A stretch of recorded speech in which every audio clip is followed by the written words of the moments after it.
Hi, everyone. This is Nasha Fitter from the FOXG1 Foundation. Thank you so much for joining this webinar. And I see people still joining. We're right at the hour. So thank you, everyone who is here. We're really very excited about this webinar. Like I said, my name again is Nasha Fitter. I am a parent, just like all of you. I have a child with FOXG1 syndrome. Her name is Amara, and she's 3.5 years old. A few years ago, a little over 2 years actually, myself and a group of other parents came together to start this research foundation. And the goals, the reason we did that were really, one, to bring us all together, to be able to share information with each other in a very organized way so we could learn about this condition, and two, to find therapies and to find a cure in the shortest amount of time possible. For all of us, it's become our life's work to help all children with FOXG1 syndrome. And with me today, I have my co-host, Ellie Brimble, who is a genetics counselor at Stanford in the neurogenomics group, and she is also on our scientific advisory board. One of the things with our foundation is we are guided by a pretty extraordinary scientific advisory board. Ellie has been with us since day one, building that board, building the foundation with us, and she is heading this registry and is doing all the work in terms of making sure our data is organized, it's safe, and making sense of it and to try to help our community. So Ellie, we really thank you and for being on this call as well. First, we're going to start with just some housekeeping so everyone knows how to use GoToWebinar. So if you have any questions, you'll notice on the control panel, there is a questions area where you can type out your questions and we will get to them. We will try to get to all of the questions on this call. We will also send an email summarizing questions after. You could use the chat section to chat with other attendees or to report technical difficulties. There is a phone number there. If you want to take your phone right now and just take a snapshot of that. Also, the handout is in the handout section. If you're having issues during the call, you could just give GoToWebinar a call. You could, like I said, you could download this presentation. And this entire recording this entire webinar will be recorded and will be made available to all of you. So if you miss parts of it, don't worry, you can listen to it again. I will try to speak as slow as I possibly can, as will Ellie. I know we have many non-English, native English speakers on this call. So the goal of this webinar is to present the first analysis. And thanks to all of you who have filled and submitted the FOXG1 patient registry, we actually have, for the first time in human history, the largest group of individuals with data on FOXG1 syndrome. And this is a huge deal for us to finally get real answers and analysis. And also all of this data will be published in a paper, and that will help the entire scientific community. It will excite both biotechnology companies as well as other scientists to look into FOXG1 syndrome because they will see that we actually have patient data. So we thank all of you for doing this, and if you have not, please do so. So as the next slide, you'll see Ellie, thank you. I want to first start with thanking two really important parents, Christine Revkin and Bonnie Snoke. Many of you will have received emails from them urging you to complete the FOXG1 registry, to submit your genetic report, any other data you may have been missing. And please know that they are parents just like you, and they have made it their life's mission to make sure that we collect as much information. So when you receive their emails, please don't discard them. Please listen. They are trying to help you and your child. If you have any questions on the registry, if you haven't completed it, you need help, please reach out to them. As well as I have put 4 other parents on the slide in different geographic areas. So if you want a parent in your geographic area to walk you through the registry, please reach out to any of these parents. Their email addresses are on our website. So now we're going to get to the meat of this presentation, and I'll hand it over to Ellie to get started. Yeah, thank you, Nasha, for that wonderful introduction to the webinar. And I just wanted to echo what Nasha said already, which is that we're just so grateful for all of your participation, because none of this data would be available without all the time that everyone took to kind of create an accurate documentation of your child's progress so far. So really, we're very grateful, and I'm really excited to share with you some of the data that we put together from basically everyone's hard work at this point. So I wanted to start off just by introducing us to the FOXG1 patient registry. And really the purpose of it is to collect consistent information about children and adults with FOXG1 syndrome at different time points. And so our registry is really in its infancy, but we've already accomplished so much. So we're just about 8 months old now. We haven't even had our registry for a year, and we already have such a huge turnout. So it's been a great success. We've been really motivated to make the registry as available as possible. So it is now available in 5 languages, which is another incredible feat and very much due to the contribution of parents. So we're grateful for that. We had a lot of input in developing the registry that came from parents, doctors, and genetic counselors. So it's really taken a whole village to get the registry up and running. And another thing that we're really proud of is that we want the registry to be able to give families a voice in how we push forward science around FOXG1 syndrome. Another thing that I wanted to touch on is, why is now so important? Why are we really pushing to have the FOXG1 registry as strong as it can be? And a lot of it has to do with this concept of clinical trial readiness. And this is really just how do we position ourselves to be absolutely ready if a new therapy is developed for FOXG1 syndrome. And to do that, we need to really understand FOXG1 syndrome the best that we can so that we're actually able to prove a new therapy is effective and safe, and also so that we're ready to administer this therapy as soon as it's available, and we don't necessarily need to wait to collect additional clinical data because we've already now understood FOXG1 syndrome. And then there's also a second goal too, which is how can we help FOXG1 children today? And really, the best that we can do is to learn from the community around us. At the end of the day, parents are the ones who know their children the best. And so there's a lot that we can learn from each other, and we're hoping that the registry gives a platform for other families to learn from those around them. So just to give some statistics about the registry, we have 210 individual profiles so far, and there's a really nice split between females and males, so it's quite equal. We're not biased towards one gender or the other. There's an incredible age range within the registry, from 8 months old all the way to 27 years old, which is great. A lot of times in rare disease, information about adult individuals is hard to come by, but very important for developing therapies and for guiding medical management over someone's life. So this is excellent. We're so excited to announce that more than 28 countries are represented in the FOXG1 registry, which is, again, just reflected in the number of profiles that we have. It wouldn't be possible if we were just focusing on a single country. Interestingly, we have 2 sibling profiles, which we're going to think about a little bit more for the publication, but always happy to answer questions for that at the end here. And then really important for us is that 158 caregivers have uploaded a genetic testing report. And I know that this can be so difficult to do, both in terms of accessing the report and then the technical difficulty of getting it uploaded. But we really do need the confirmation of a diagnosis of FOXG1 syndrome to be able to use the data for analysis. So we're really grateful for the families that participated. And if anyone needs more assistance, we're very happy to help you with that. Just to provide a brief overview of FOXG1 syndrome mutations, FOXG1 is what we would call an autosomal dominant disorder, which means that you only need one mutation in order to develop symptoms. And in the vast majority of cases, FOXG1 syndrome is caused by a brand new mutation that is not inherited from either parent. And the medical term for that is de novo.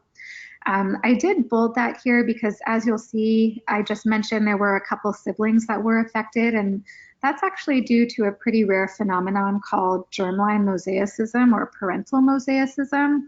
And that just is referring to when a mutation is present in some cell types, but not all cells.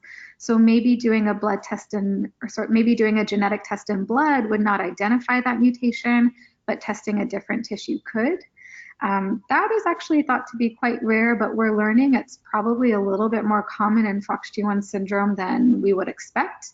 And the rate of germline mosaicism that we have in the registry is about 5%. So that's something important to keep in mind, and we're going to be discussing that more in the publication. So stay tuned for that. To have a brief introduction back to basic genetics, each gene can basically be thought of as a single instruction, and our body actually reads that instruction as a long string of letters. And the FOXG1 gene is actually pretty small. It has about 3,491 different letters. And then when we talk about a mutation or a variant, we're just referring to a change in that genetic instruction that affects one or more of those letters that make up FOXG1. So these are all the different types of mutations that we had confirmed in the FOXG1 registry. And this information is about a month or two out of date because it's when we did the first analysis. So there's a handful more individuals now, but at that time, most individuals who signed up for the registry had a missense or a frame shift variant. And I've put some examples to the side just to show what that notation looks like if you were to look at one of your own genetic testing reports. So in a missense variant, that is when one letter is switched out for another letter. So it's actually quite a small genetic spelling change, but depending on where that variant is located, it might have a pretty significant impact on the FOXG1 instruction itself and how it works.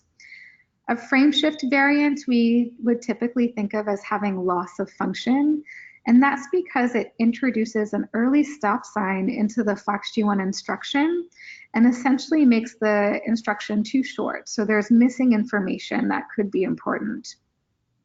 A gene deletion is when the entire FOXG1 instruction is missing. And one thing that's important to note for some of the information that we'll discuss later on is that the gene deletions in our group often include other genes besides FOXG1. So the symptoms that we see might not be just because of FOXG1, it could be because of other genes that are deleted or missing as well. Nonsense variants were also quite common, and this is similar to a frame shift in that it's a genetic change that introduces a new stop sign. And so again, there's going to be information that's missing because the FOXG1 instruction is too short. In a gene duplication, there is an extra copy of the entire sequence of FOXG1. In a complex rearrangement, these are a little tricky, but it basically means that there have been some sort of swaps between genetic information that's more complex than just a deletion or a duplication. And in these cases, FOXG1 is disrupted in some way. We also have a couple in-frame deletions, and these are when there is a deletion of more than one genetic letter, but it doesn't disrupt how the body reads the FOXG1 instruction as a whole. You can basically think of it as just a little piece of the middle of the FOXG1 instruction is missing. So other parts are still there, but some parts are missing. So with our first analysis, we had three main goals. Our first is really to define the clinical spectrum of FOXG1 across a large cohort. It's actually been really exciting. There have been a handful of cohorts published in the literature so far, but in many cases, these are looking back at people who have been published across the years, and we don't necessarily have new information. And so that's what we really wanted to do with this cohort. We also wanted to ask the question about whether someone's mutation or genotype can predict how they do overall. And then we also want to start thinking about what symptoms would we track in a clinical trial. What are important things that we can prove can change with the medication to make it worth doing a clinical trial? And just before we started, I wanted to say a quick note. to let you know that in order to identify relationships between genotype or mutation and FOXG1 symptoms, we will be highlighting both the mild and the severe ends of FOXG1 syndrome, which can be pretty tricky to read sometimes, especially as a parent. And so I just want to reiterate that FOXG1 syndrome is really complex and it affects every child differently. And we always want you to remember that your child is unique. They're a combination of both their mom and their dad, and they're so much more than just a data point, which is what we're presenting today. And I know sometimes in these situations it's hard to remember that, but we just kind of want to approach this in the most supportive way that we can, even as we're talking about some things that can be kind of scary. So with that, as I mentioned, our first aim was really to define what is the spectrum of FOXG1 syndrome? What do people look like who are mild or overall? And what do people look like who have a more severe presentation? And so we focused on general health, developmental outcomes, epilepsy and seizures, as well as the movement disorder. And these are some of the core features of FOXG1 syndrome. In terms of general health, we thought about vision. Cortical visual impairment or cortical blindness is when there is a vision impairment, but it's caused by a problem with the brain and the actual structures of the eye themselves are normal. And cortical visual impairment was found in about 41% of people in the FOXG1 registry.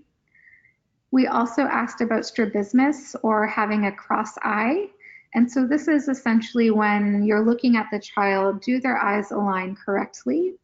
And this can just affect one eye or both eyes. About 65% of people reported having a diagnosis of strabismus.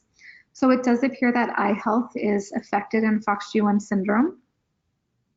We also asked about whether a mobility device was required to help people move around. And this can really run the gamut. It can include something like a wheelchair, a walker, a gait trainer, or special needs strollers, and 84% of individuals in the FOXG1 syndrome registry reported that they used a mobility device of some type. We asked about feeding. Sometimes a feeding tube, whether it goes through the nose or through the stomach directly, is required to help children eat enough food. And this is especially true if it's unsafe to take food or drink by mouth, which is quite common in children who have lower muscle tone, which we do see in FOXG1 syndrome. And so about 41% of people in the registry reported using a feeding tube at some point.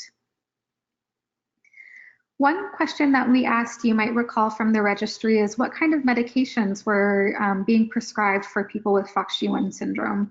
And we asked this question to help us understand whether there were other symptoms of FOXG1 that are being treated that maybe we didn't ask about specifically in the registry. And so 38 caregivers reported using a medication for constipation or nausea. Both these are quite common, again, in people who have lower muscle tone, so not surprising. 37 caregivers reported using a medication for reflux, again, very common with low muscle tone.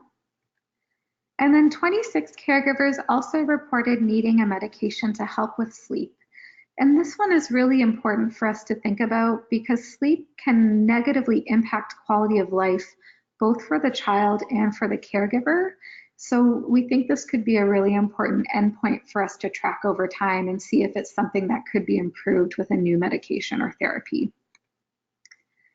Moving on to talk about developmental outcomes, we focused on gross motor outcomes, fine motor outcomes, and language outcomes. So in terms of motor, we found that most people with FOXG1 syndrome were able to roll over. Almost half were able to sit by themselves. About 33% were able to walk with support. And another 18% were able to walk independently without any support. So I think this is pretty encouraging because it shows us that there is a possibility for walking. And I'm sure for any family who's getting a new diagnosis, sometimes it's easy to focus on sort of the scariest aspects of a diagnosis, but this lets us know that it is possible. For fine motor, we asked whether the individual was able to hold an object, and about 73% were. We asked whether someone could use a pincer grasp, and this is just when you're using your forefinger and your thumb to grasp something, and it's a more mature fine motor skill. And about half of people were able to do a pincer grasp. And this is actually quite interesting because FOXG1 syndrome is typically grouped under the umbrella of Rett syndrome, which is really classified by having poor or limited functional hand use. So this is actually showing us that for at least some individuals, there is some hand use that can be used, and maybe we can leverage this in some way.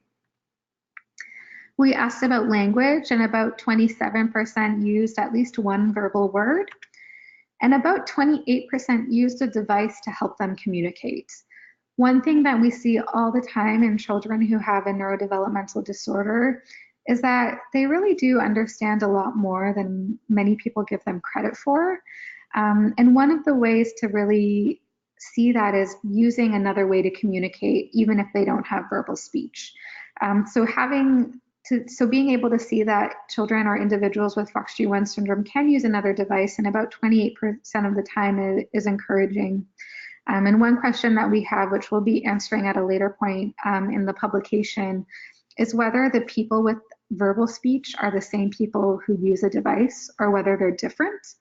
Because if they're different people, then it actually means that almost half of people with FOXG1 syndrome have some degree of expressive language, which is really important to know. So we're going to look into that as well.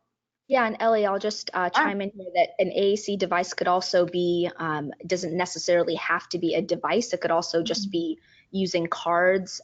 There's other modulations, and this is an area where diving more into this data can really help us all figure out how can we get all of our children to use more expressive communication, what is working better. So this is definitely a big area for us to focus on. Yeah, and I actually didn't mention this in the presentation, but it's a good point that Nasha brings up. One of the questions we asked in the registry is what's most important for families to see improvement in, and communication was actually the #1 choice. So this is something that we're thinking about very closely because we know it's really important for overall quality of life, and it also is important for the families of children with FOXG1 syndrome. So our next question that we had talked about is, can we see any differences between the genotypes or the mutation types? And just to point out that for this analysis, to use the statistics, we could really only use groups that had at least 5 people involved. So that's why you're only seeing data here for the deletions, the missense, the nonsense, and the frameshift variants. And that just means that if you have a child in one of those other mutation groups, there weren't at least 5 people that were confirmed. So that's another good push to try and get more of the community to enroll in the registry, just so that we're able to make more comparisons across the different genotype groups. But this is actually a great start for now, especially because we can focus on some of the more common mutations that we've seen, and it does give us some interesting information. So what these graphs are showing us are the percent of people who were able to sit or walk with support based on what type of mutation they had. And so what you'll see here we're saying is that, for example, for sitting, about 20% of people with a nonsense mutation were able to sit. Or with walking, you can see that about 50% of people with a missense variant were able to walk with support. And one thing that really struck us looking at this is it does appear that people with a missense variant do seem to be more likely to achieve specific developmental milestones, and this was actually statistically significant. So we were kind of able to prove this using different equations or mathematical approaches. And then the other thing that we learned from this is that people who have gene deletions do appear to have more challenges with meeting developmental milestones, and this was also significant. So it kind of gives us the spectrum from people who have a gene deletion where there might be more challenges, all the way up to someone who has a missense variant where there may be fewer challenges. And of course, there are exceptions to the rule. These are just the trends that we're seeing with the data so far. Another question we had is, are there other factors that affect development apart from the mutation type? And so we wanted to see whether having epilepsy or seizures was showing some type of relationship with whether or not a milestone was achieved. And we actually did see that. So we're looking at sitting, walking, using verbal words, and using a pincer grasp across all the individuals in the FOXG1 registry.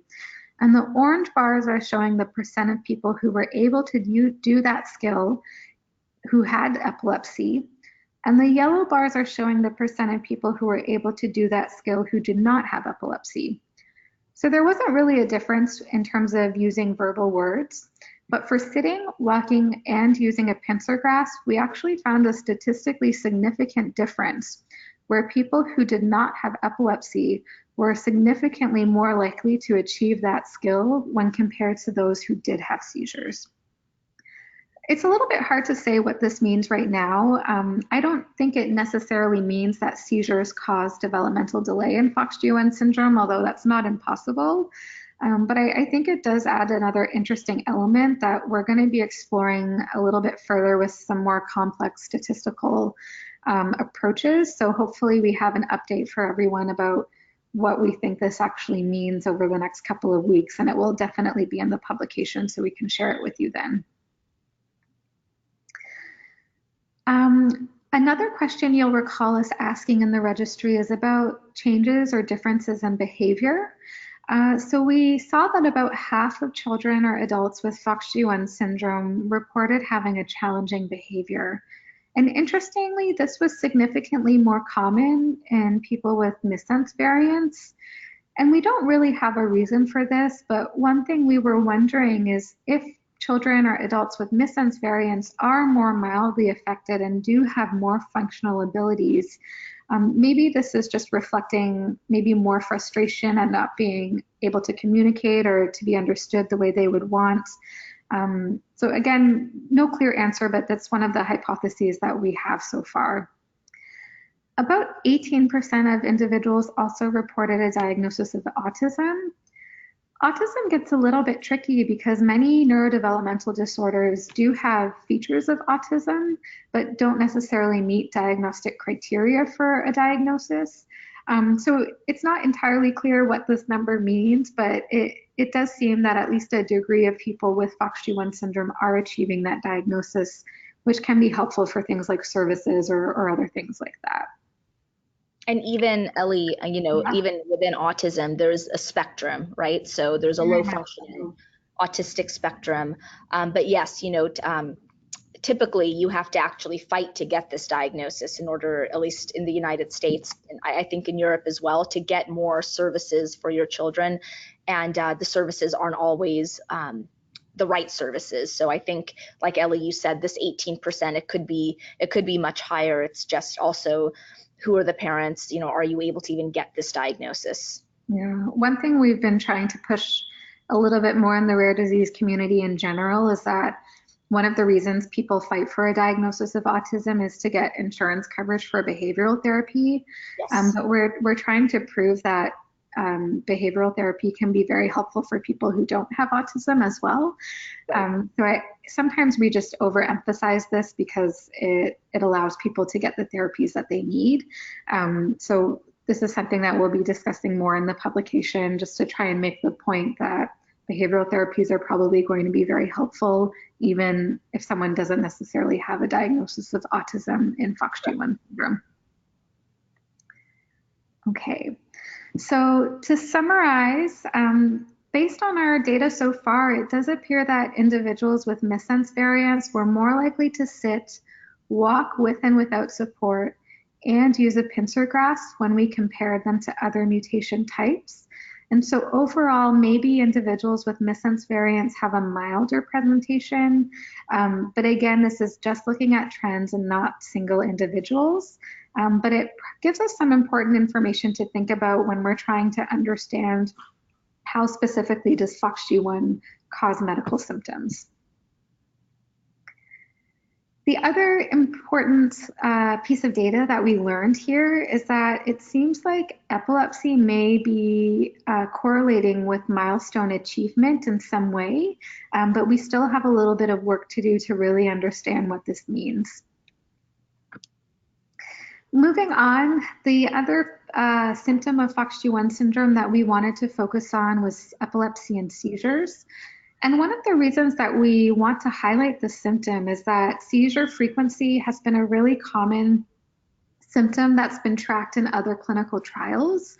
So we know that if we took this to a pharmaceutical company or something like the FDA, they would understand what this means and we wouldn't have to reinvent the wheel. And just so, Ellie, for our non-US participants, the FDA is the, in the United States, it's the organization, the regulatory organization that approves drugs. And so in your country, it will be called something else, but in general, we're talking about any regulatory agency. So in terms of the definition, a seizure is really just abnormal electrical activity in the brain. Sometimes it has physical symptoms so you can see it, but other times not, which gets a little bit tricky. In general, seizures have been thought to be very frequent in FOXG1 syndrome, so I was actually quite excited to be able to use this really large cohort to show that maybe it's not as common as we think. So in this group of children who are enrolled in the registry, 61% of people reported a history of seizures, which is quite different than the literature, which has been reporting it closer to 80%. So I think this adds a little bit more information. And this ranged, again, depending on genotype. So individuals with missense variants appeared less likely to have seizures, and individuals with gene deletions appeared more likely. Overall, the age of onset didn't differ between genotypes or mutation types and appeared to be early. So seizure onset was most frequently before 2 years of age. And what was really exciting for us to see is that 30% of people reported that their epilepsy was in remission, meaning that they weren't having active seizures anymore. And so this is actually great news because it shows us that seizure freedom is possible for some people. And again, this did seem dependent on genotype. So people with gene deletions were less likely to report seizure freedom, although some people did, as you see, and people with missense variants were more likely to report seizure freedom. A lot of different seizure types were described by caregivers, which we know is true for FOXG1 syndrome. So people were reporting tonic seizures, which are stiffening, absence, which are staring spells. Clonic seizures is when there's jerking. Myoclonic seizures are very brief jerks. Tonic-clonic seizures are also often called grand mal seizures, and these are when there are both tonic or stiffening and then jerking, often with loss of consciousness. Infantile spasms have also been reported, and this is a specific diagnosis that's based on both the EEG finding and the clinical presentation of the seizure. And then focal seizures were also reported as well. So these are seizures that start in one half of the brain and stay in one half of the brain. One thing we looked at were how frequently were people with FOXG1 syndrome having seizures, both at their worst seizure control and also at best seizure control. And so at worst, in blue, are the percentage of people who were having seizures every day, at least. So this includes people having seizures more than once a day. And you can see that across the board, more than 50% of people were having at least daily seizures at worst control. And so that's quite significant. And also, I don't want to say helpful, but important for us to remember because it means that maybe this actually could be a useful clinical endpoint to track for something like a drug therapy. But on the flip side, I also wanted to show you that people actually achieved really great seizure control. If we look on the other side, the red bars are showing the percentage of people who had seizures less than once a month. And you can see that the vast majority across all genotypes, for the most part, were having fewer seizures when they were best controlled with medication or some other means. So again, I think this is encouraging because it shows us that many people actually are achieving good seizure control. And so hopefully we can learn from this a little bit more. We asked about epilepsy medication, trying to get to that question I just mentioned about whether we can learn more about the people who are achieving really good seizure control. and a lot of different medications were reported being used, so 29 different seizure medications. When we asked families, what do you think was the most helpful seizure medication, 5 were most frequently endorsed. These were Keppra or levetiracetam, Depakote or Depakine, which also goes by valproate or valproic acid, Onfi, which is a newer medication, which is also clobazam, Klonopin or clonazepam, and Trileptal or oxcarbazepine.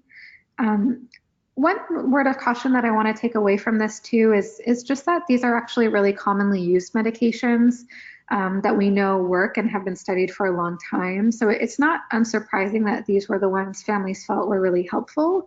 And that's not necessarily a bad thing, but it could just be a bias in some way that these are seizure medicines that are commonly used in the population, regardless of whether you have FOXG1 syndrome or not.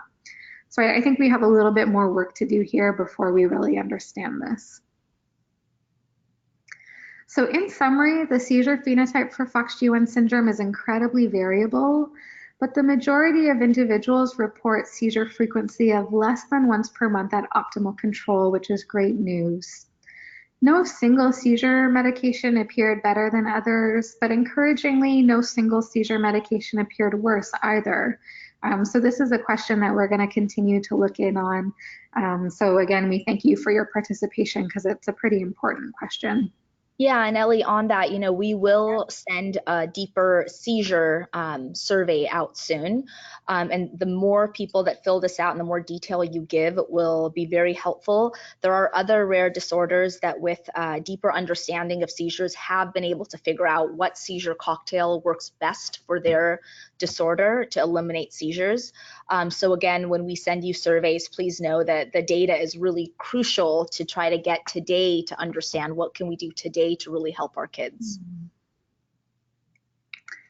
All right, and then the last piece that we wanted to touch on is the movement disorder of FOXG1 syndrome, which has been described, but really only in a few people. So we're really hoping that with all the data in the registry that we can help shed some light on the movement disorder, which could be a significant, could significantly impact quality of life. So just in its basic form, a movement disorder just describes abnormal, increased, or decreased movements that are often involuntary. And in FOXG1 syndrome, a lot of different terms have been used to describe the movement disorder. So things like chorea, which are sort of bigger involuntary movements, dystonia, which is sort of stiffening or contraction of a muscle that is not necessarily permanent, it can be intermittent. And then facial dyskinesias are just movement disorders that can affect the face as well. And these are all things that are commonly described in FOXG1 syndrome. In our registry, about 58% of caregivers reported a diagnosis of a movement disorder. But one thing that I actually think is really important is that about 20% of people didn't know. I'm going to touch on that a little bit later. But in general, of the people who reported use of a medication for a movement disorder, these were the 5 that were most commonly used. And they're baclofen, tetrabenazine, clonazepam, trihexyphenidyl, and clonidine. One thing that I wanted to point out here, just as we're continuing to improve and update the registry survey, is that not many people actually gave us information about medications, both for seizures and the movement disorder. And this is an area that we're really interested in learning more about because to Nasha's point, we're hopeful that it can help people today and not just in the future. So this would actually be a great area to get more caregiver response in the future, just as we're trying to answer these important questions. So to summarize the little that we know about the movement disorder so far, it actually seems like it might be underreported in people with FOXG1 syndrome. And maybe there's not great education for caregivers about whether or not their child has a diagnosis and whether there's something we can do about it. So to me, this feels like a missed opportunity. And it makes me wonder if some children could be better, could have an intervention that would help them with their movement disorder and help them feel more comfortable. And so this is something that we're going to pose in the publication, and I hope this can create some more dialogue with different physicians or therapists that you're seeing to make sure that if there's anything we can do to make children more comfortable, that option is being presented. And just so I do see the questions are coming in. Thank you very much. Please know that we will get to questions soon and answer them all. So just please keep typing in your questions in the questions area of your control panel. Thank you. Yeah, we're wrapping up, so don't worry, there'll be lots of time for questions. Yeah. So the last point that I wanted to talk about is a little bit technical, but it gets back to this point about thinking about clinical endpoints. When we ask caregivers where they would like to see improvements most, as I mentioned, communication was prioritized. And when we think about a clinical endpoint, it needs to be something that represents a direct clinical benefit. So for an example, if we chose a hiccup as our clinical endpoint, that wouldn't actually be very meaningful, because whether you treat a hiccup or not doesn't say very much about FOXG1 syndrome. So we're really looking for things that tell us overall, how is someone doing with FOXG1 syndrome, and can we prove that we're improving things overall? And the other super important thing is that a clinical endpoint needs to be sensitive. So when we're doing drug trials, these are not things that go on for years and years and years. They're things that happen in relatively short time frames. So the clinical endpoints that we choose need to be able to demonstrate change on the order of 2 to 3 months. So these are all things that we're keeping in mind, and why the registry data is so important, because we get to hear from you what are the symptoms that we think will fit these criteria, which are actually pretty hard criteria to meet. So learning from all the data that we've been able to gather from families, we've come up with a few clinical endpoints that we want to explore further. So seizure frequency, definitely, because it seems that at times people have frequent seizures, but also because seizure frequency has been used in other clinical trials successfully. We also want to think about movement disorder severity, because this is something that can be scored remotely. You don't necessarily need to go see your doctor to have this scored, and we hope we can demonstrate change pretty quickly. Visual acuity, remember when we talked about there being relatively common diagnoses of cortical visual impairment, or strabismus, and visual acuity is also being considered as an endpoint for CDKL5 deficiency disorder, which is kind of lumped under the Rett syndrome as well. So we want to think about that carefully if it's been successful. Developmental outcomes have been used successfully. One of the best examples of this is for Spinraza, for spinal muscular atrophy. The endpoint that was used for there was actually being able to sit independently. So if we can demonstrate good natural history data for that for FOXG1 syndrome, it's a good candidate to think of. And then another one, which I mentioned previously, is sleeping, which we know has a pretty significant impact on quality of life overall. So it's another feature that we'd like to track. So moving forward, what are our next steps for clinical trial readiness? Nasha mentioned this already, but to raise awareness about all the work that we've done for the registry and all the work that you guys have done, we're going to be summarizing all of this information that we talked about in much more detail using a medical publication. And once that's available, of course, we will make it available to the community as well. And we'll probably host another Q&A at that point to make sure we're answering everyone's questions. We're trying to work on a pretty tight timeline to get this completed before the end of the year. And as I mentioned, our priority is to share this with the community who really helped make this data possible. One important piece that I wanted to bring up, and Nasha has already touched on this as well, is that to really understand FOXG1 syndrome, we need to know what it looks like over time. Right now, the data we have is so helpful, but it's just a snapshot and it's not a true representation of your children. And so we're going to start thinking about ways that we can collect information at more than one time point so we can see how things change. One of the ways that we'll be doing this is releasing an update for the registration survey. So again, your participation is so important for that, and we're really grateful. And then, like Nasha also mentioned, we're going to be releasing a couple more targeted surveys over the next little while to help tease out some of the interesting questions that we've come up with after looking at the data for the first time. And as always, there's really strength in numbers. So your participation is critical, and getting the word out is also critical. Yeah, and to that, you may think, oh, I'm just one person, I don't do it, it's fine. It just doesn't work that way. We are such a small, rare disease. We have about 630 children around the world that we have found. So every person who fills in the registry is greatly helping us understand this disorder.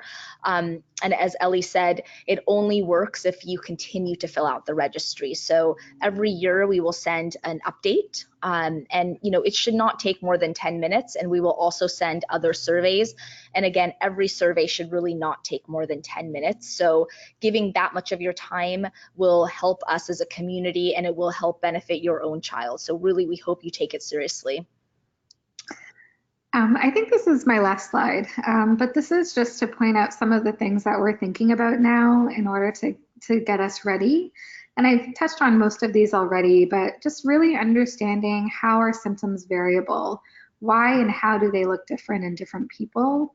What are the symptoms that change over time? So there's been some early reports that the movement disorder changes over time, where in early stages it appears that there are extra movements, and in later stages there are fewer movements. So those are important things for us to really establish. Again, we want to consider what are things or symptoms that other groups have successfully used in clinical therapies, and are there existing ways to measure these symptoms? One of our goals at FOXG1 Research in general is really to accelerate drug discovery for FOXG1 syndrome and not reinvent the wheel. So we want to make sure that what we're doing it effectively, but also efficiently and as fast as we can.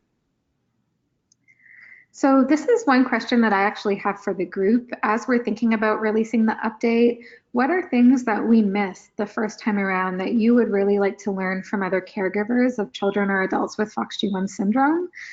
So feel free to post them either through this GoToWebinar or to send us an email separately. But these are the things that we want to think about. What are things that are important to you guys? Absolutely. And before we get into research, I'm going to go through some of the questions that have been asked on what Ellie has gone through. So I've got a question from Monica asking, her child has a mutation, a C460 DUP-G. And she is thinking that it's a frame shift, but she's not sure. And frankly, there's many of us that are not sure what kind of mutation our children have.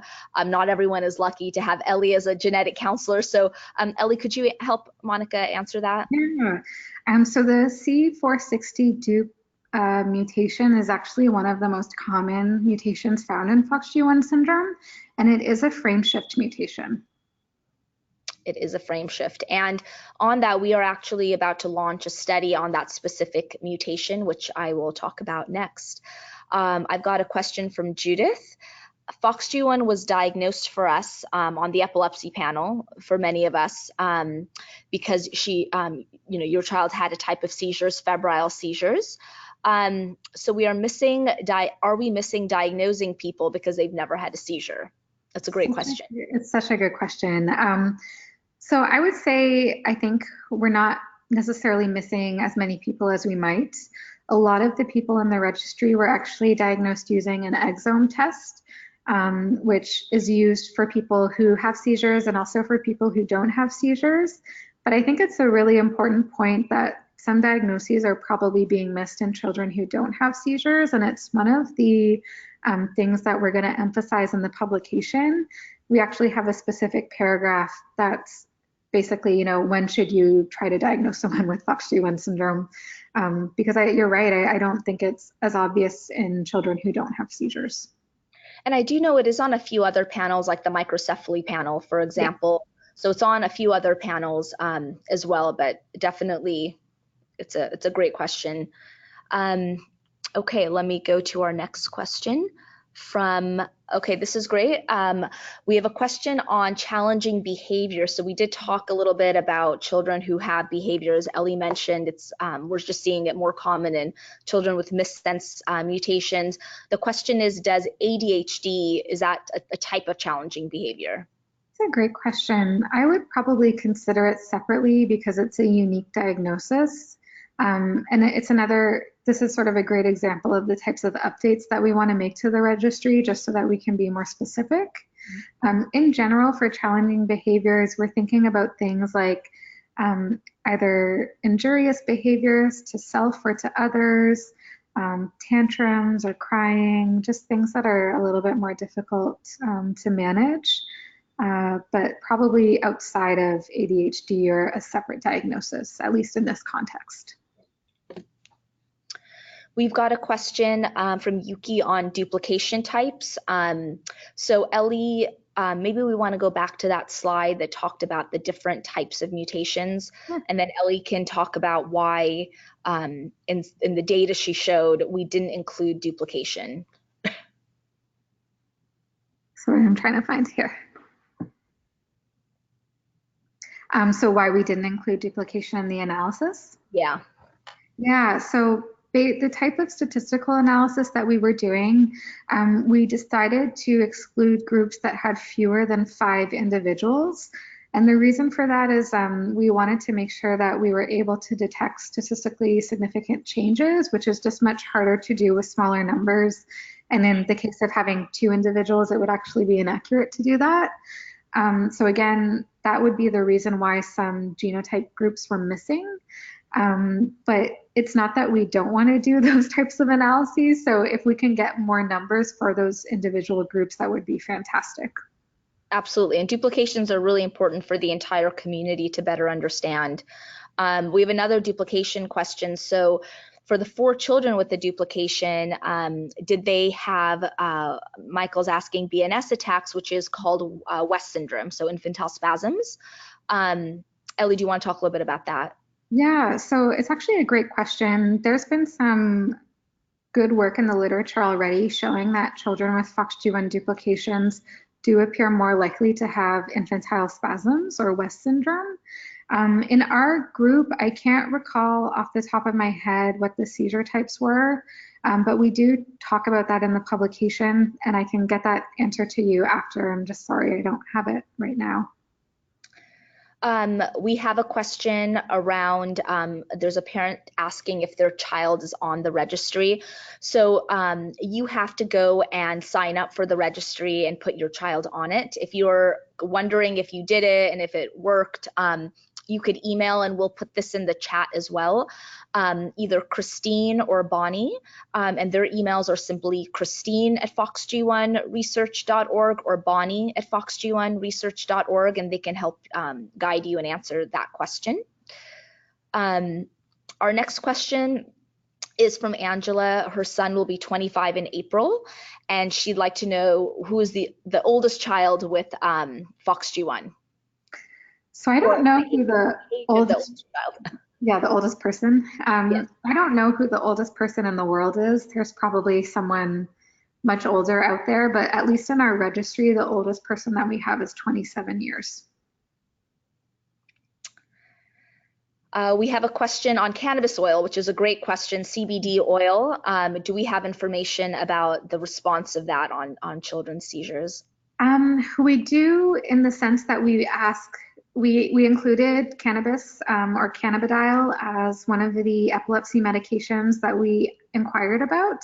And so we have information in that we ask people what were helpful medications or helpful items that they use to treat seizures. And I know that a couple of people said CBD was helpful, but it was not enough people to make it into the top 5 recommended or top 5 endorsed medications. And that could be because it's a newer, there's more people now trying it. So I think CBD is hard too, because even within people who have the same condition, it's been shown that there are people who respond well and people who don't respond well at all. So I don't think there's necessarily reason to believe that that would be different for FOXG1 syndrome. It will probably work for some people and might not be tolerated in other people. We have a question on movement disorders. So from Marie, do they tend to improve over time? It's a really good question, and it's actually one that we don't know. So it's part of why we're starting to think about how can we think about things at multiple time points and not just one time point. In the literature, there is one very small study looking at, I believe, 3 people and their movement disorder over time. And so it's not so much that it got better in those 3 people, but it changed. So instead of having more hyperkinetic or extra movements when they were younger, they started having more dystonia or more stiffening and fewer movements. And so that's sort of the information that we have now, but it was only based on 3 people, and we don't have much information about whether their dystonia responded well to medication. So these are all things that we really want to highlight in the publication, because things like dystonia can be treated, and we want them to be treated if they're making someone uncomfortable. And we'll know also as parents fill out the next, the next line, we'll know if those children who had movement disorder after a year, did they get better, and so on. So that will also help a lot. And on the movement disorder, and this is something Ellie touched upon earlier, is there's a question on how do I know if my child has a movement disorder? And that's something that we did see people struggle with. Yeah, I'm actually really happy you just said that, because one of the things that I was hoping we could see from having done a webinar like this is, can you take this information back to your doctors and say, hey, 60% of people with FOXG1 syndrome have a movement disorder, but I don't know if my child does. Can you tell me if they have a movement disorder? Just to sort of advocate a little bit for being educated about these types of things, which might be important for us to know, especially as we're thinking about it as a possible endpoint. Exactly. We have a question around, were disorders or the absence of corpus callosum noted? So that's an excellent question. And this is just referring to some of the findings that we know are more common on brain imaging for FOXG1 syndrome. And so because this registry is designed to be based on caregiver reports, we don't have a lot of questions about things like brain imaging or specific EEG findings, just because those things can be a little bit tricky to remember for a lot of people, myself included. So we're starting to think about other ways that we can characterize things like a corpus callosum abnormality in FOXG1 syndrome in different ways. The other point that I would make too is the real focus of our group right now is to identify things that will accelerate drug discovery and drug use for FOXG1 syndrome, and not just drug therapy, but gene therapies and other things that are being considered for many different disorders. And so one thing that we've thought a lot about for the brain imaging findings is whether those are things that we could actually show change over time. And the other challenging piece is that MRIs are just really expensive. So is that the right endpoint for us to choose if it's something that's going to be hard to track as well? So it wasn't like a priority for us in the first round of the registry, but we are expanding and thinking about how can we track those types of symptoms in addition to these main ones that we want to focus on. Exactly. We have a question around constipation, which is a huge issue. And this parent is saying that she's being pointed in the direction of a cecostomy. I hope I said that right, cecostomy. But she's wondering if the doctors have looked at a pacemaker or a vagal nerve stimulators instead of an invasive procedures. Do we know anything about that? I don't. I'm sorry. That's a tough one. That is more for your actual doctor, I think. I didn't see anything like that reported in the registry. So I can at least say that I didn't see it in the registry, but apart from that, I don't know. I'm sorry. Okay. Okay, we have a lot of questions coming in. I'm going to do my best to get to all of these. Okay, sorry, I've just lost where I was. Okay, so we have got a question from Vivian that says seizures.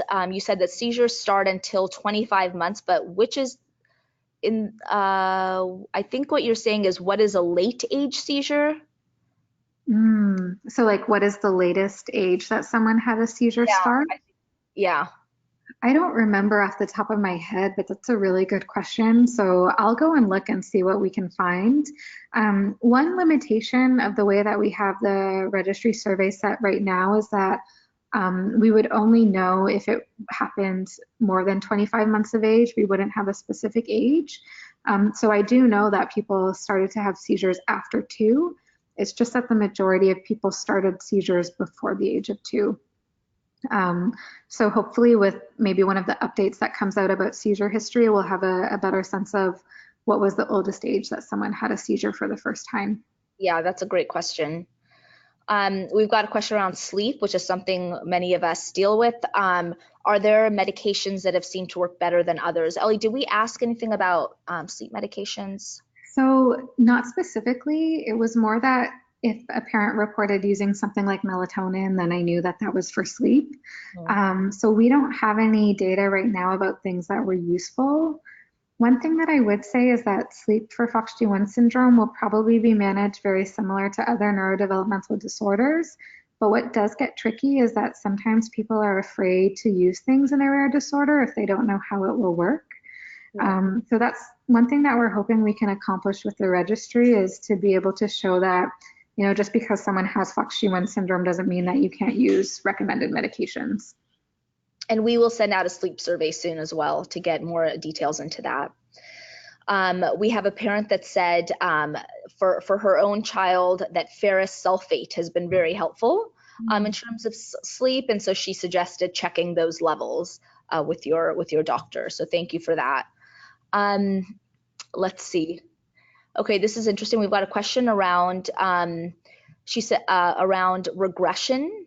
So I think it says, is there a registry about kids that regress their progress, movement, or communication? So have we seen any regression? I think, again, we'll know that more as we continue the registry and folks are entering data year after year. But Ellie, if you want to talk to that a little bit. Yeah, I actually didn't put it in the presentation, but we did have a lot of caregivers report that their child experienced at least one episode of regression. One thing that gets a little bit tricky for us in knowing how to interpret that data is, you know, regression can mean different things to different people. So it's one of the things that we want to expand upon in the updated registry, is to really actually understand what do you mean when you say that they had a regression, so that we can better educate our community. Because I actually think it will be really important, because when you look at sort of the traditional diagnostic criteria for FOXG1 syndrome, it's there should be an absence of a regression. So it would be really important for us to better characterize that. We've got a question around a type of mutation someone's child has. It's a C.757A is greater than G, and she'd like to know, she or he would like to know what type of mutation that is. So I don't know off the top of my head, but I'll write it down. You said 757A to G? Yes, and I also have another one, a C537, C is greater than A. So what those notations are meaning is they're giving you specific coordinates of a change. So in the example of the first case, 757A to G is meaning that at the 757th letter of the FOXG1 instruction, where we would expect to see an A, there's actually a letter G. And for the second example, for 537, that's saying that at the 537th letter, where we expect to see a letter C, we actually see a letter A.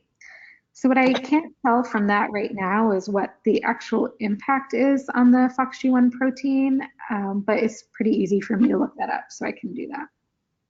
Okay, I do have some questions around our gene therapy and other things, which we will get to next. So I'm going to save those questions. Okay, let me see. So we've got lots of questions. Are FOXG1 children good candidates for gene therapy? Again, we'll get into that when we talk about the therapy. Okay, this is from Kirk. Is there data, or will there be data, on what medications have proven efficacy on treating seizures, movement disorders, and related diagnoses, so we can ask for them from our FOX's medical teams? Yeah, so it's mostly going to be limited to what I've shown you already, which were for seizure and movement disorder, what were the 5 medications that people thought worked the best most commonly? So that will be included in the publication, but we won't have sort of data beyond that, with the exception that I will say, when we've asked about medications that were not effective, nothing has really consistently come from that. So it doesn't seem like there are things that are overwhelmingly not effective. Exactly. We've got a question from Marie. Do children with FOXG1 syndrome have sensory hypersensitivity? It's a great question. We see sensory processing disorders fairly commonly in neurodevelopmental disorders, so it's certainly possible, but it's not something that came up frequently in the registry. Yes, and we can also advance the registry with these questions you guys are asking, so thank you so much. I've got a question on how many families are there with one or more parent that is a carrier? Ooh, good question. So we know that there were 2 sibling pairs, so it means that probably at least one parent carried a mutation somewhere, but they were not likely to be traditional carriers in the sense that you would think if you went and got carrier testing as part of your prenatal care. And this kind of goes back to that tricky concept of mosaicism. We know that if you have a FOXG1 mutation in every cell of your body, that you will have symptoms. But what we're learning is that there's probably a threshold. So for example, if you only have a FOXG1 mutation in the sperm or the egg cells, you probably won't have any symptoms of that because FOXG1 primarily works in the brain. And there's probably lower levels of mosaicism, like maybe if you only have 3% mutation or something like that, but it's not really something that we've been able to prove yet. We've got a question. Someone is asking, my daughter has, I'm sorry, I've just lost it. My daughter has a growth hormone treatment because she has not grown in 3 years, breaking her size curve. Do other FOXG1 children have growth hormone deficiency or IGF-1? That's a great question that we haven't been able to get from the registry specifically, but we do know that growth is one of the main domains that's affected with FOXG1 syndrome in terms of head size, weight, and height. So it's certainly a symptom that we see. Whether or not people are treating it with things like growth hormone, we didn't ask that in the registry. And that's a great question for us to include in the update, so thank you. We've got a question about someone asking about her son, why his seizures are not showing up in the EEG. Would you be able to answer that, Ellie? It's hard. We know that happens sometimes. But yeah, I'm sorry, I don't really know how to answer that question apart from saying that it does happen and it's very frustrating, and so I'm sorry. I've heard it's because sometimes it's just too deep in the brain, but again, it's not a great answer. We've got a question from Scott. Among patients who are more mild, whether missense mutations or otherwise, what are the best case scenarios? In other words, what are the capabilities of patients with milder outcomes? And do we have any information around early developmental milestones that represent commonalities across these patients? It's a great question. So we're going to highlight 3 different people in the publication. All 3 people had missense variants, and they were remarkably mildly affected. So all achieved all of their milestones a little bit late, but not completely, not to a significant degree. All had verbal speech, and many were just significantly more functional than what's been classically described for FOXG1 syndrome. And so we wanted to highlight that in the paper, that there is, some pretty impressive variability that we've learned of from this registry. Okay, I'm going to answer maybe 1 or 2 more, and then we'll come back to questions. There's a question on sleep, which I think we went to, that we are going to send a sleep survey to get more information there. Okay, so we've got a question around, again, to follow up on missense, that we see them as milder. Are we to understand from the data that deletions are the severe end of the spectrum? Does the size of the deletion affect its presentation drastically? It's a great question. One of our limitations right now is that we didn't get the deletion size from everyone. So depending on the type of documentation that was uploaded to the registry, sort of proving the presence of a deletion was different between different families.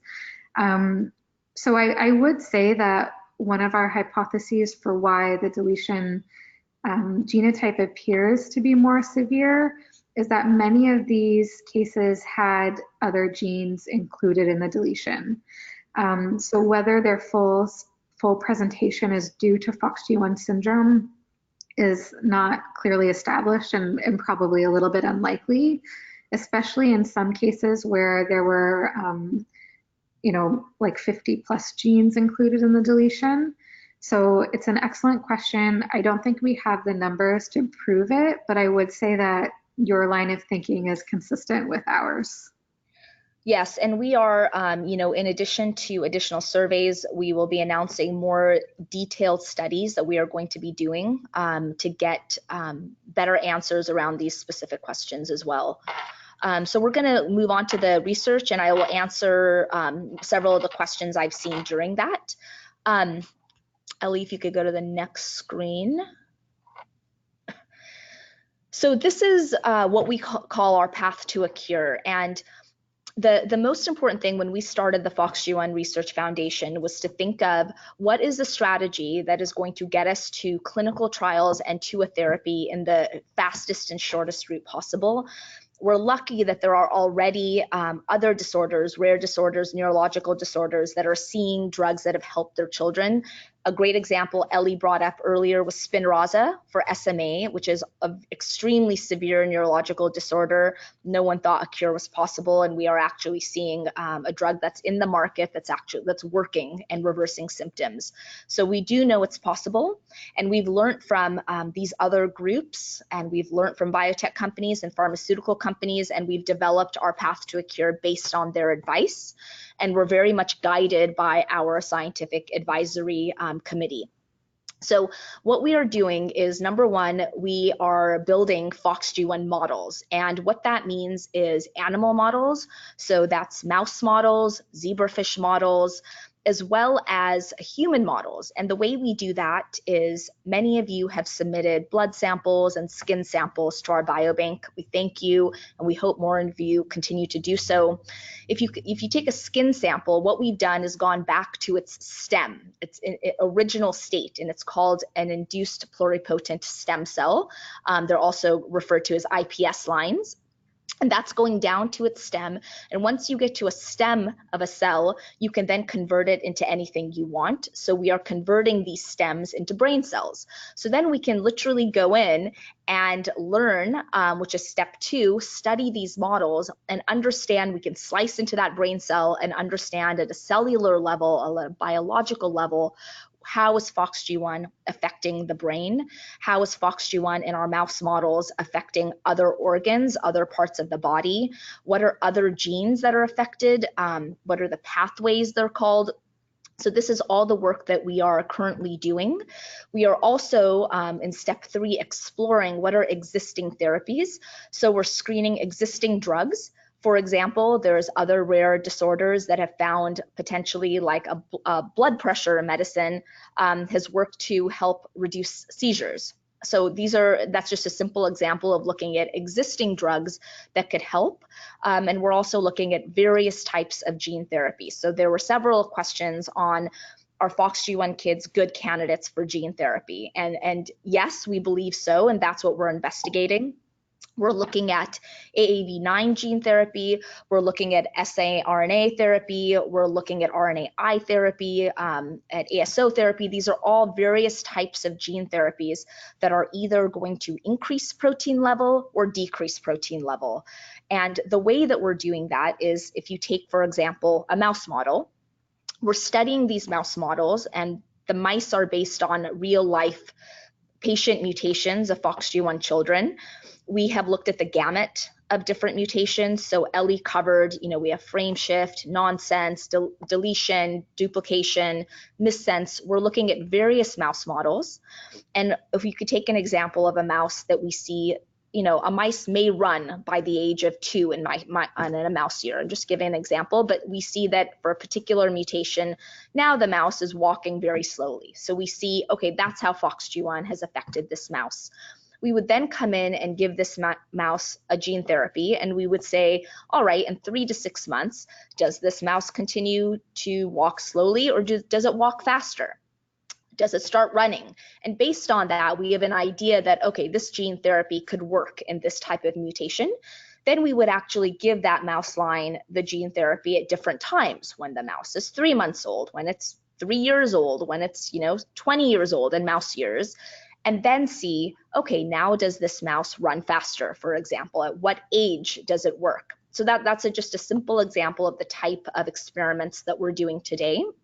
And the goal is, when we see success, to then go ahead and move it along, check that it's safe. Those are called toxicology studies, and then move on to actually a patient clinical trial in a real a patient subject. Ellie, do you want to add anything to that? No, I think you covered it really well. I think the only thing I would emphasize is that we're trying to consider as many possible treatment avenues, just to make sure that to make sure that we have something, we have a strong candidate at the end of all of this, and not that we sort of sunk all of our eggs in one basket and it ends up not being effective. So we are trying to keep as open a mind as possible and to learn from other groups as much as we can.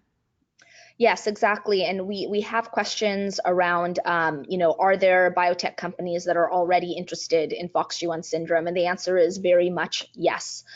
We spend a lot of time building relationships with biopharma across the world, with large companies like Novartis, all the way to very small companies like Ultragenyx that develops drugs for as small as 10 patients. We're in talks with all of these companies. They know what we're doing. We send them updates, and the goal is to have one of them come, or multiple of them actually come and work on finding a cure for FOXG1 syndrome.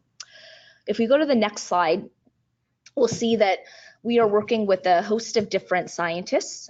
We are extremely fortunate that Dr. Siu-Kyung Lee and Dr. Jay Lee, if you guys don't know them, they are fellow parents, FOXG1 parents, and they are also neuroscientists. They're located in the University of Buffalo, and they are the ones that are building our mouse models. And both Sue and Jay are really in the center of a lot of our FOXG1 work, and are collaborating with the rest of the scientists on this slide.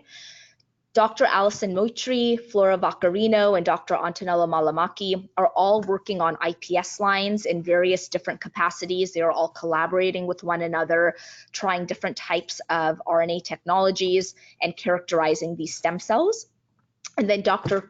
Corinne Huart at King's College is working on our zebrafish lines and our modeling there, and doing drug testing in zebrafish. We are also starting to work with Dr. Nadia Bahiboussan in France. Many of you know her already. She has been following FOXG1 children for many years. And these scientists, we have a scientific advisory board, as I mentioned, and when we have a scientist that wants to study something, we have a pretty rigorous way of evaluating that scientist. Many scientists, if you give them money, they'll do whatever they'll tell you whatever you want, and we've learned that the hard way, and we spend a lot of time vetting what different scientists are doing, making sure they're working together. And for any area that we want to focus on, we have multiple scientists around the world submit proposals. We also spend a lot of time speaking to other rare disease organizations, like the CDKL5 groups, the Rett groups, to understand which scientists have really helped them, which have become one of their core group scientists, and who is better. And that guides us in many ways as well. And if you're speaking with a scientist, you would like us to evaluate them, please let us know. It's really important that we work together, that we don't duplicate efforts, and that's something that we've spent a long time focusing on. So we are having our next scientific symposium. We had one last year, which was very successful during the neuroscience conference. This year, we have Sue and Jay are going to be hosting the scientific symposium in the University of Buffalo. This will happen in August. It is open to all parents and all scientists. We are just putting together the agenda, and we'll post things and send emails out to all of you. So stay tuned for that. Now, how you can help. So like I mentioned in the beginning, I am a parent like you with a child with FOXG1. We are all parents, and there's various ways we can help. We will find a cure faster if we all come together and work together. Number one is data. So this patient registry is a great example. All of you that have filled it out have helped us so greatly. And if you know other parents in your communities, in your areas that you speak to, please encourage them to fill the registry. Please help them if they're having trouble. It's very important. If we send you more surveys, please take the 10 minutes to complete them. All of this is critical. And when we go and we start talking to biotech companies and biopharma companies, they repeatedly ask us, how much data do you have on patients? How far is your patient registry? Are you thinking of doing observational studies? I mean, they will not look into a disease area unless they have very good understanding of the natural history of a patient. So that's a huge way that you guys can help. Fundraising is another, and we know that many of you are under pressure as it is. Life is very difficult, but even a simple Facebook fundraiser that could raise $100, you know, if we think about if everyone on this call raised $100, we'd have $17,000, and that's a big chunk of a project. So any little thing you can do adds up. And then marketing, we are always looking for marketing help. Nicole, who many of you know, amazing parent, one of our co-founders, is doing an excellent job on marketing. She's the one who writes all our newsletters, puts all our presentations together, does all our social media. She's always looking for help, so please reach out if you'd like to do that. And then as Ellie talked about earlier, looking into things like communication, AAC. We are constantly looking for parents who want to help us, who've had, if you've had really good experiences in AAC devices and you think you could put a guide together for parents, we would love to put that up on our website. We have a parent who is in the same city as me in Palo Alto who is going to put together resources for parents, educational resources. That's excellent. More help that we can get in areas like that, we'd love to put on our website to help guide other parents. So just reach out if you'd like to help. And communication is really critical for us. We are transparent about every single thing we do, our research projects, everything is on our website. You can always know what we're doing. Please make sure you're receiving our communications. We are on Facebook, we're on Instagram, as well as Twitter, so you can connect with us on any social platform. And if you're not getting our emails, Nicole's put a URL down there that you can click on, and you can get our newsletters. And on Facebook, there's a Get Our News link as well. And that's it. So I'm going to look for any other additional questions that have come in.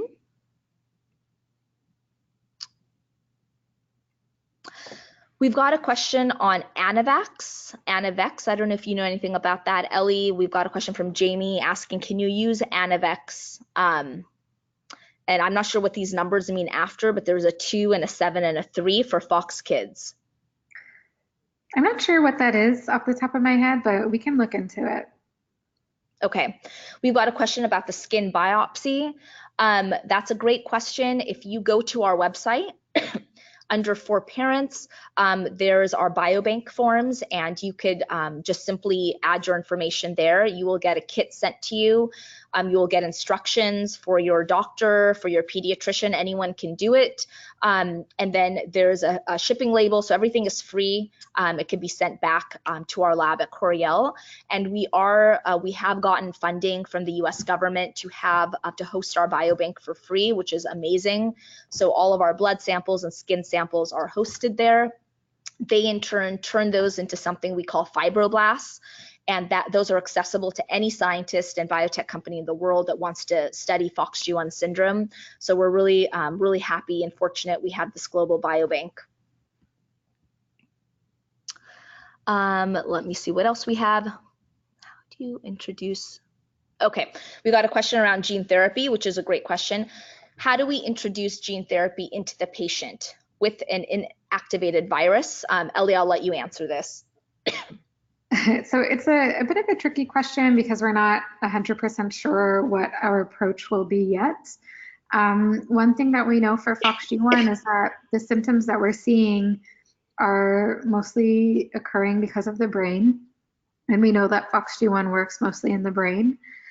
So in many cases, a gene therapy has been introduced either intrathecally, so with something like a lumbar puncture, or also maybe using a device that allows it to enter sort of the space of the brain directly. Those are questions that we're thinking about in tandem with what the actual agent will be, because those two things kind of go together. But I would say most importantly, we're trying to think about ways that are safe and can ensure that we're getting a good amount of agent where it needs to go, which is the brain. Mm-hmm. I've got a last question here from Monica, and this is a great question, asking about surveys and information in Spanish. So right now, our registry is translated into 5 languages. That includes Spanish, French, Mandarin, English, and there's one more, German. So those are the 5 languages that are available, and now you simply go and there's a area you can go to change the language. So all of our surveys going forward will also be in these 5 languages. And in terms of information being in different languages, we hear you. We do have leads in different areas of the world helping to translate information, and we'll continue working on that. And one question that Christine has just added in is that the skin and blood for sending samples are free for everyone. It's not just in the United States. So they will send a kit to wherever you are located, whatever small island you're on in the world, they'll send you a kit and you could send it back for free. So thank you. This was our first webinar that we've done for parents. Thank you so many of you for joining. And this is truly a labor of love and passion. And thank you all for being on this journey with us and in our community. And we will find a way to help our children. We will host another Q&A soon, and we'll continue to do these webinars as we get more data. And we are about to launch and announce a very big and exciting research survey study that we'll be doing. So stay tuned for more information on that. Thank you, Ellie, for being on our team and for making FOXG1 your passion. We could not do any of this without you. And with that, goodbye and have a great rest of your evenings or days.